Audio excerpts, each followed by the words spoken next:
Hello, this is Annie from Smart Press Juice, and I'm with Dr. Monya Day. Monya, welcome. Thanks for talking to us today. Thank you. Monya is a medical Mhm. doctor. She specializes in internal medicine and functional medicine in Santa Monica, California. So, Dr. Monya, we have some burning questions for you. The first off is, how do I stay on track for the holidays? This is really scary because I have a lot of holiday parties and family gatherings and trips lined up, and I'm afraid of gaining the December 15. So, do you have any tips for those of us who are scared about this? Yes, this is something I think that we all struggle with because the holidays tempt us, in the candy aisles and the grocery store with with the onslaught of work parties and friend parties, and they're so close together with a binge eating holiday like Thanksgiving being so close to the Christmas parties. So I think what you mentioned with, I don't want to gain that weight is a good first point to start with because we want to identify our goal, like what do we want to do or not do. So identifying how you want your season to go at the outset is a good way to get yourself in the right frame of mind. So for somebody who is diabetic, they might decide, I don't want my blood sugar to go over a certain amount. So that sets up a framework for how they want to run their holiday season. And then for you, you might say, I don't want to gain this 15 pounds or 10 pounds. Mhm. And you start to set up and plan before the holiday season even begins. And right now, it's not quite Thanksgiving, so we have a little bit of time to start getting into good habits. And that involves looking at, how are you running your life? You're the CEO of your life, right? Mhm. So are you exercising the way that you want to? Could you be stepping that up? Are your meals as regular and planned and healthy as they could be? Are you doing the supplements that you want? Planning that out and lining all of that up can definitely get you on track. And then once the holidays come, you're in a routine that is going to be less easily disrupted, even if you have a party here or a gathering there. That's really awesome to know. Yeah, having the plan is so key because we can have the best willpower, but I've found that willpower is not more powerful than an awesome buffet spread. Because when I see my favorite foods, I don't have time to cook all those things, and someone put all that love into it, and it needs me to appreciate it. So, how do you have any tips for how to still enjoy those wonderful holiday goods, but not maybe go crazy? Because I feel like sometimes we take a bite and then we just kind of go off the rails. So, do you have any tips for that specifically? Sure. So, you and I had talked about the importance of getting enough protein and fiber in our diets. That creates the feeling of fullness. And most of us, especially women, even more so, women who exercise, are not getting enough protein. So, Uh, so loading up on that, like, maybe checking out a macro counting or, calorie counting type app to see, how much am I getting? Is it enough? Will get you to the point that you know what that feels like to be consuming enough protein and fiber going in, and that's going to help to modify your appetite somewhat and prevent some of those binges. Now, when I get to the buffet table, I like to think about a few things. Number one, is this going to be worth the calories, as they say? So I tend to take really small portions so I can taste everything, and then maybe I would go back for the one dessert where I said, oh, that lemon bar was really amazing and I want to have more of that in my life, instead of having larger portions that I then feel like somebody put all that love and care into it. I should really finish this brownie even though it's not that good. yeah, So that's true. yes, so being you know sort of pre-full because I've had a good, protein rich meal earlier in the day, perhaps doing that, judicious choosing of, small amounts so you can taste and see what you really like.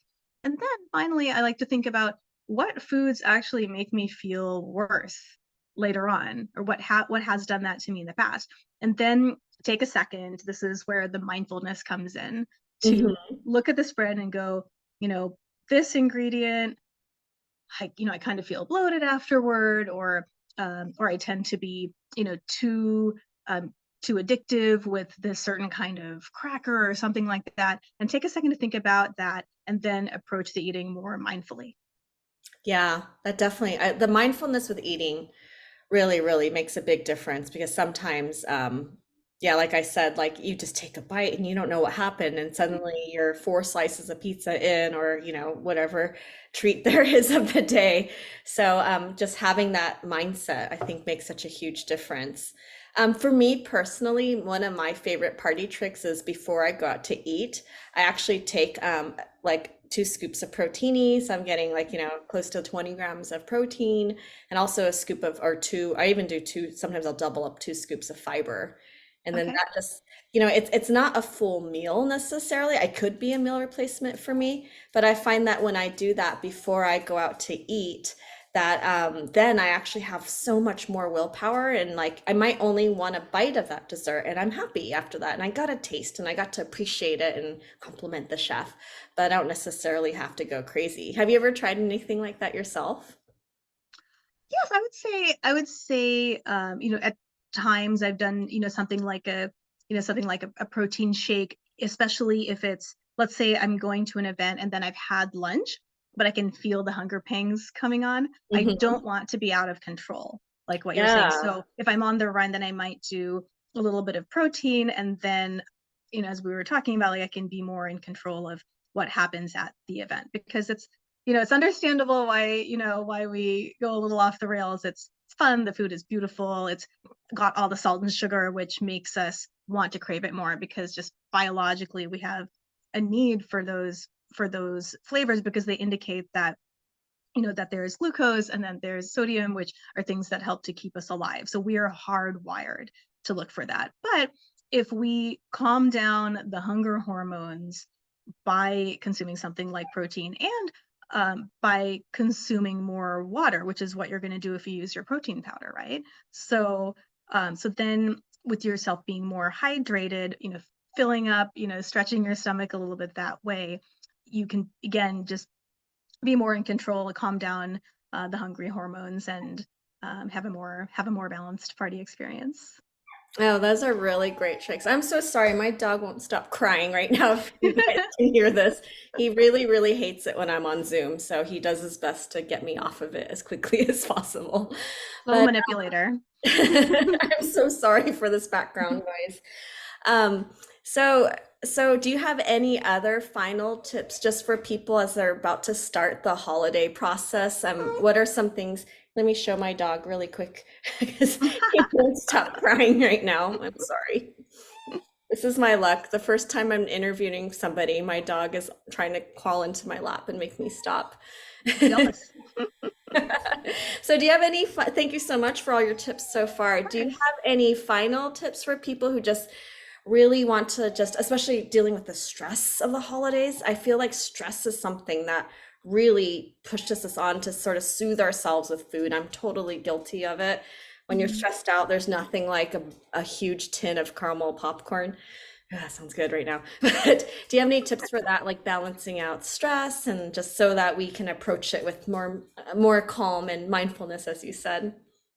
Sure. So I think my biggest tips around this would be to maintain your exercise routine, be religious about, whatever it is that you're doing 3 times a week. Maybe you're going to hot yoga because it's chilly out, maybe you're going for runs, but try not to let that get derailed, because that is such a fundamental stress reliever.